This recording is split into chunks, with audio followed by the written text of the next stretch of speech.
Go. Hello, everyone, and welcome back to Hacker Hotshots. I am here today with Klaus Mochalski, who's the founder and CEO of Rhebo. And I hope I'm pronouncing that right. Klaus is going to pronounce it for me again. Klaus, thanks so much for joining us and appreciate your time. Yeah, thank you, Henry, for the invitation, for having me here today. You pronounced it perfectly. So I'm Klaus Mochalski, the founder and CEO of Rhebo. We're a cybersecurity company out of Leipzig in Germany, and we're building systems that help protect critical infrastructure operators from blackout events. And today I want to talk about how this is possible with an investment of less than 10 minutes. Okay. So what's the worst thing which can happen from a perspective of an energy company? And this is, of course, what you're looking at here on the screen, the blackout. Nothing works anymore, nothing happens, worst case scenario. Before I get into this and how to tackle this central problem, let me provide a few background information on Rhebo. So Rhebo is a company from Germany. We were established in 2014. We have a strong background across our team in cybersecurity. So we've always worked in cybersecurity, in classic IT security, and we've taken this knowledge into industrial and operational technology environments. Today, we have over 30,000 installations worldwide. And just to give you an example, in Germany, which is our home base, we're protecting about a third of the power grid in the country. So getting into the topic, what means preventing a blackout? A blackout can happen in two ways. One way is, and this is one we will cover in this presentation mostly, is cybersecurity. So how do you protect yourself from a cybersecurity attack? But you also have to look at operational stability, because not any blackout event, like the recent ones we've seen in the news, which was not caused by a cyber attack, but it was caused by a technical problem. So you really have to keep both of these aspects in mind when deploying your countermeasures. But I'm looking at this more from security perspective, and a principle which has been established in this industry over the past years is called defense in depth. And it relies on a number of measures to protect the complex infrastructure. So you may have things like authentication, so make sure that only authorized people are allowed to access the system. Then you may have firewalls. You should have firewalls which help you provide network segmentation. So segment your network into different areas with different criticality and protection levels. You may have a DMZ also provided by the firewall systems. You may even have security information and event management in place, which collects all security relevant log data at a centralized place and provides a correlation engine so that if anything happens anywhere in your network, you will find out. You may even have an information security management system in place. And this is something which is really good and which we don't see at too many of our customers today as of yet. But this is something where we see a big trend in the industry. So basically looking at your risk posture, analyzing the risk, and then planning carefully, diligently planning your potential countermeasures. And in the future, all of this will potentially be solved by systems, software, components which are developed with security by design principles in mind. But this is still a long time out because this industry is also, it's also typical in this industry that you will find very old systems working next to very modern systems. So you cannot rely on the typical renew cycles which you have in the normal IT, where you usually exchange your infrastructure every 4 years. And then as a last measure, many of our customers and many energy companies worldwide are now also contemplating or using monitoring systems which are based on anomaly detection engines. And that's something I would like to talk about today, and how you can basically provide the last line of defense. And that's what anomaly detection really is, the last line of defense against very sophisticated cyber attacks. So first, a few words about anomaly detection and what it means in this context, because of course, anomaly detection is not a new concept. It has not been invented by us, but it's a concept which we are basically applying to these kind of infrastructures with all of our customers for the first time, really. So anomaly detection is a network measurement technique where we are probing the network. So we are behaving like a network probe, collecting data passively from the network. And we are not interfering with the network. So we are just a listener. And then we take this data and we analyze the data, meaning that we dissect the communication, we decode the protocols, and our software basically tries to understand what's in the communication on a very detailed level.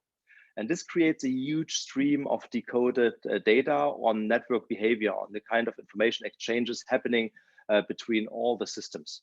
And we feed this stream of information into a learning algorithm, which uses this data to establish a baseline, to basically learn how the network operates during normal operation. And once this baseline has been established, we go to the third step. We do a continuous comparison for any new communication happening against this baseline. And if there's any significant deviation, if there's any new behavior in the network, then we raise this as an anomaly notification, because in operational technology infrastructures, in energy infrastructures, in production facilities, changes in communication patterns usually happen very rarely, because here you don't have computers talking to you don't have computers being used by human beings to do certain things over the day, which changes and is very dynamic and based on the behavior of the human operating the machine, the computer. But here we're talking about machines talking to machines in a programmed way. So there may be a program running in a PLC controlling a robot. And once we've seen the entire program operating the robot, we see everything on the communication level which we are ever going to see.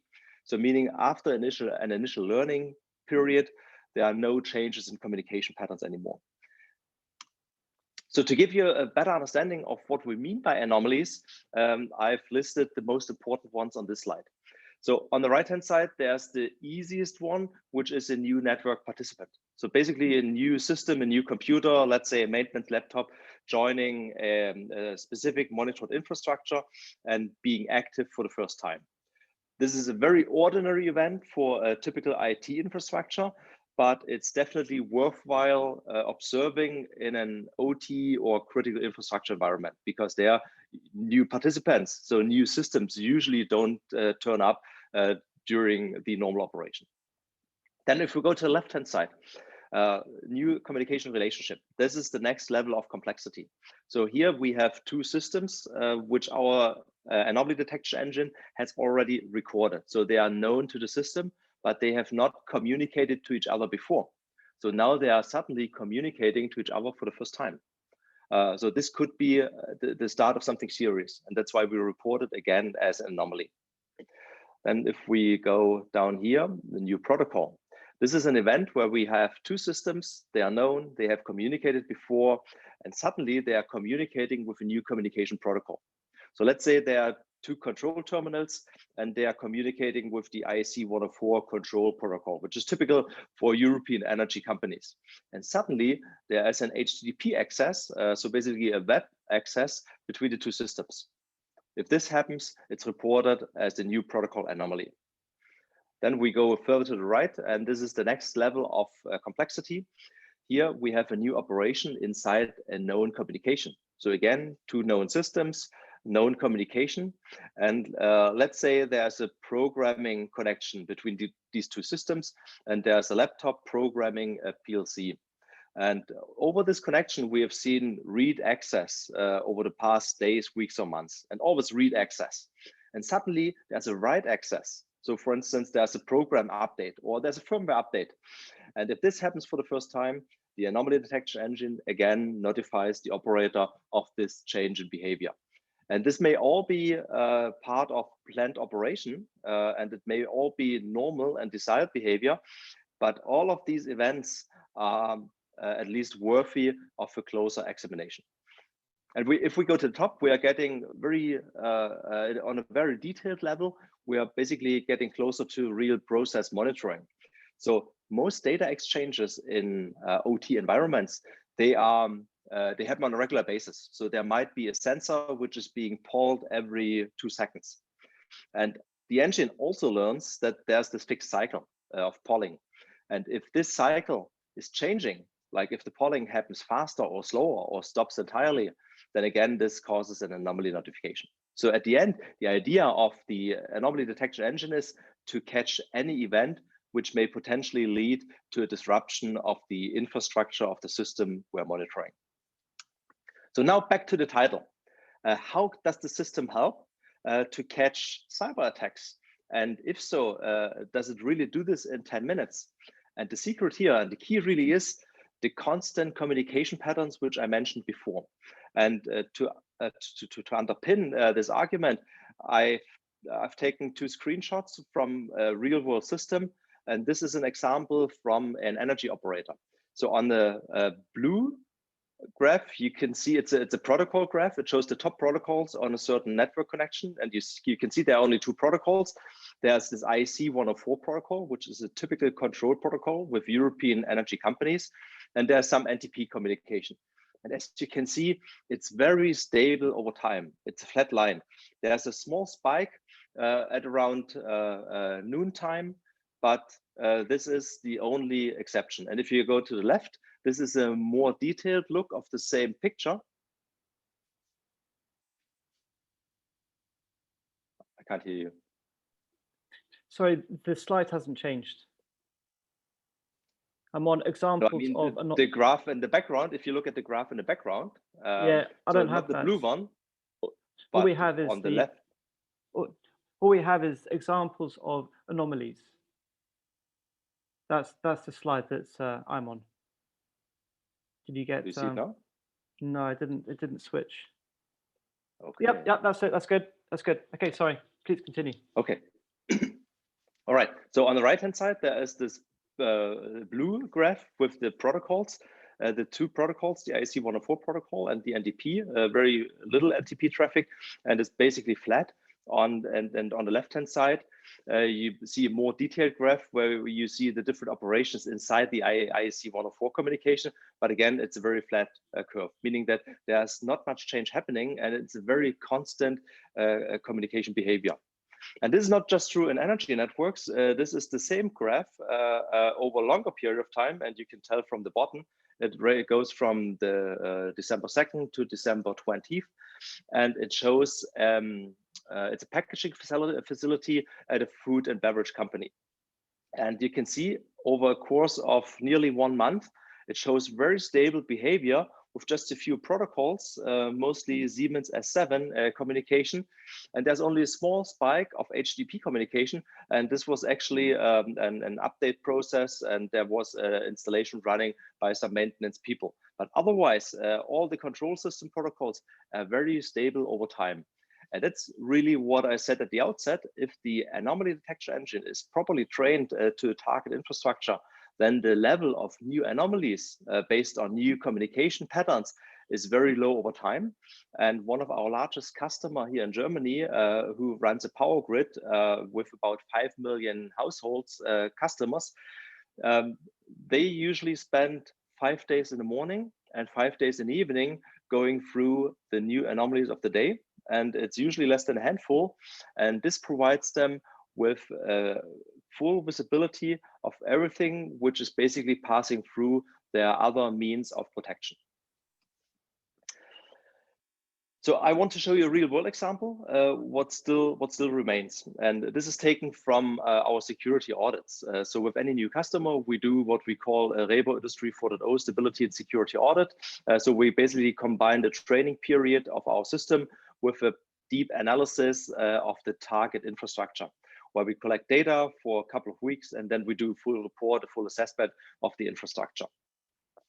And the question here really is what's left if you have all the other security controls in place. So if you have your segmentation, if you have your firewall in place. And what I'm showing you here is a rare example of a multi-stage cyber attack, as it happens like every day in IT environments, but not so often in critical infrastructures and OT environments, because they're usually much more segregated. They have basic protection like firewalls in place, but still you sometimes see those, and then you need to have the proper security measures in place. And I've taken screenshots from our system to walk you through how the forensic analysis in this case actually worked.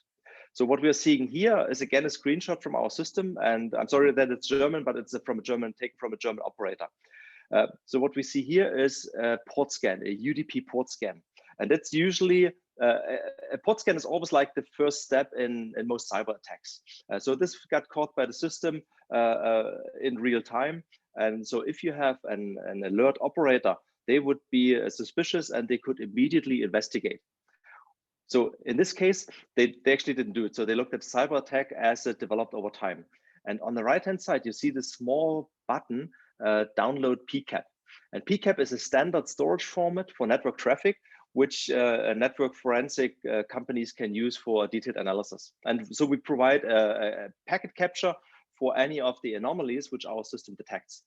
So we've taken this and we're using the tool Wireshark, which most network forensic analysts are usually using as a first step in their analysis to look at the traffic sample our system has collected.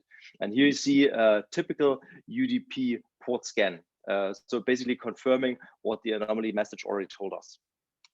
So then we see the next step of attack. We saw an ARP spoofing. This is again, not very sophisticated, not very new, not at all new, but again, very typical because it's hard to defend against. An ARP spoofing attack basically tries to reroute network traffic to an attacker's machine. And this happens by changing the mapping between the IP address and the MAC address. And in this case, the ARP spoofing was trying to reroute syslog communication, so logging communication, which went to a log server, to a security information and event management system, to a target machine. And we see this again here in Wireshark. So whoever looked at an ARP spoofing attack, this looks very familiar because basically there's a flapping between the real and the fake mapping between MAC and IP addresses. So now the attacker has rerouted the syslog communication and basically looking at the syslog communication and is identifying from the syslog communication, which is unencrypted, and the IP address of a firewall. So the targeter, the hacker is apparently interested in hacking the firewall.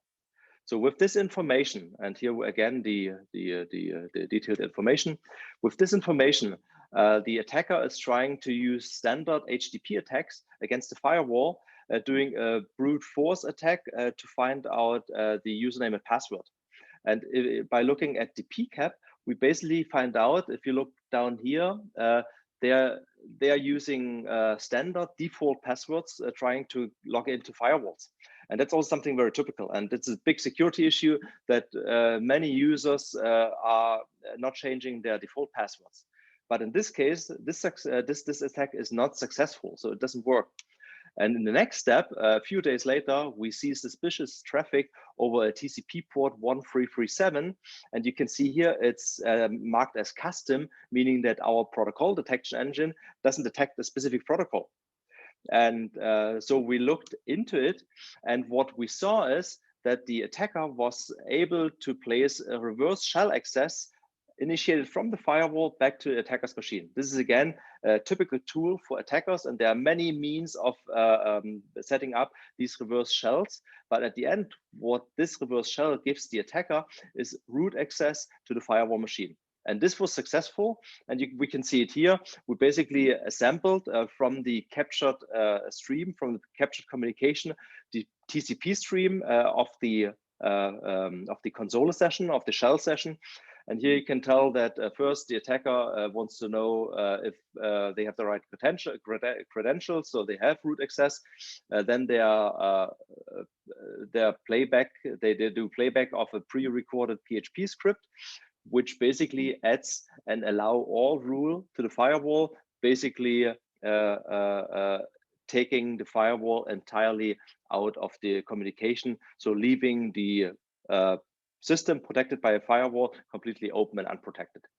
And at this point, the customer stopped this attack because they saw what was happening, what were the steps, but nothing serious really had happened. So after this, basically disabling of the firewall, the real attack would probably follow, but here the attack was stopped. So again, these data come from real-world data from one of our customers. This was again a customer from an energy background, but I want to make sure that the amount of these kind of attacks we are seeing is very low. So we expect to have these kind of events about once per year at these type of customers. So it's not happening on a daily basis like in a typical IT infrastructure. It happens much more rarely, but it does happen, and you need to have the last line of defense in place. So now ask yourself the question, do you have the means in place to detect these kind of events? Do you know who is roaming your critical infrastructure? Excellent. Klaus, thanks so much. That was really good. It's a really very interesting presentation. I do have some questions.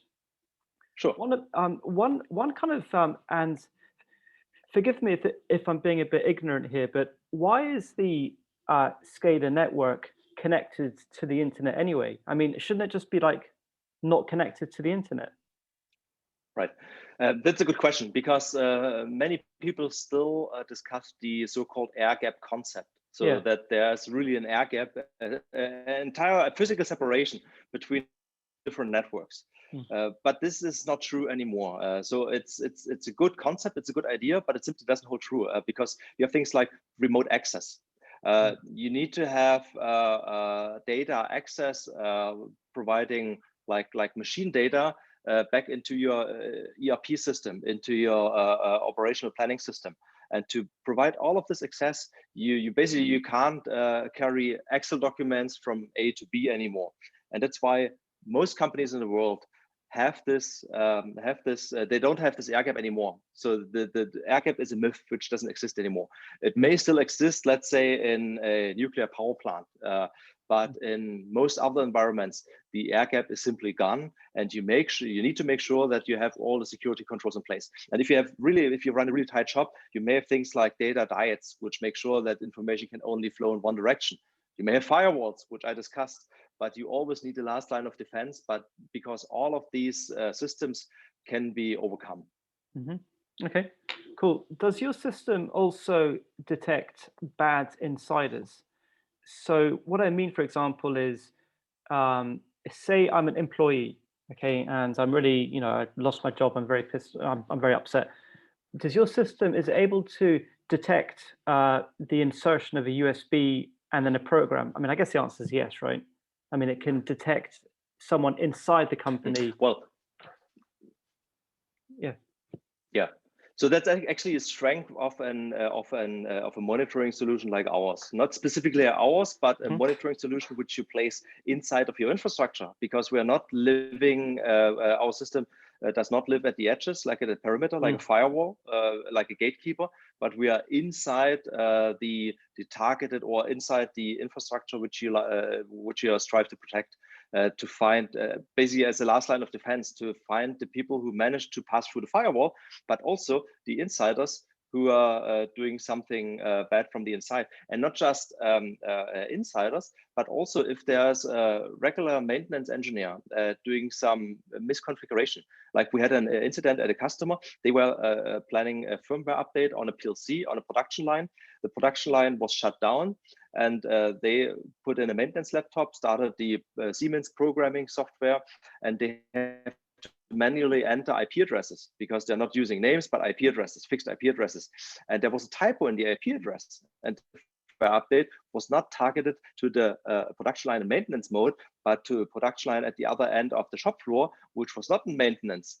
And our system caught this because there was suddenly new communication from this maintenance laptop to this other line. So it doesn't have to be cyber security all the time. It can also be operational stability. So you have good and bad insiders, so to say. But we definitely catch the insiders. But back to your thumb drive example, we of course don't catch the insertion of the thumb drive because we're not sitting on the machine. But as soon as there's a malware running off this thumb drive in this machine and starting, starting to communicate in the network, we will definitely catch this communication. Interesting. So what about this question? Are all verticals, your clients, your customers, do they all have a very similar pattern of anomalies, or do some verticals have some different SCADA verticals have different anomalies? I'd say it's more about quantity and not quality. So we always see very similar types of anomalies, but we see different levels in the numbers. And if you have a very sophisticated customer with all the other security controls in place, a very well protected network with a proper risk management in place, we usually see very few anomalies. And that's also an infrastructure where a system like ours is suited best, because you don't want to spend 24 hours a day monitoring a system like ours and just running after each alert message.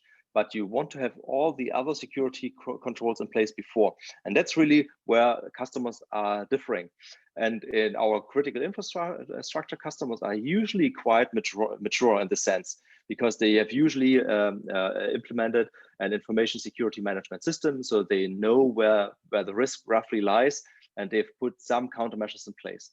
But if we go to industrial manufacturing customers, and also maybe to smaller ones, they sometimes are wide open, and then we see all kinds of nasty surprises. And then we also see huge differentiation in the types of events we are seeing. Like, for instance, at one customer, and we had never seen this before, we saw about 50 Raspberry Pis scattered across the shop floor, running an ancient application nobody knew anymore. So they had to do some research to find out what these systems were about. So they were put in for a visualization project a couple of years back, and then forgotten about. And there was no software management, no security updates and patches anymore for these systems at all. So in these environments, we tend to see more surprises. Interesting. And can you share with us what you see the future of Rhebo?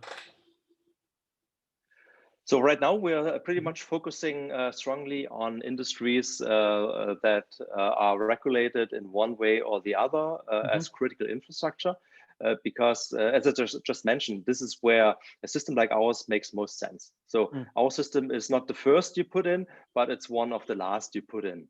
And this is usually the case for a company which has already an OT cybersecurity program in place. So we are investing heavily in this area, so targeting more of the European energy infrastructure. And today our customers are mostly in Germany, Austria, and Switzerland, some outside of these markets. And for this year, we are really expanding to other European markets. So that's the plan, the short-term plan for the rest of the year. Okay. Well, good luck with all of that. And Klaus, thank you so much for your time. You've been very generous with your time. And yeah, it was an excellent presentation. Right. Thanks again for having me, for the opportunity to present. Cool. And I hope it was interesting for the audience. Definitely. Thanks again, Klaus. Yeah. Thank you. See you. Bye-bye.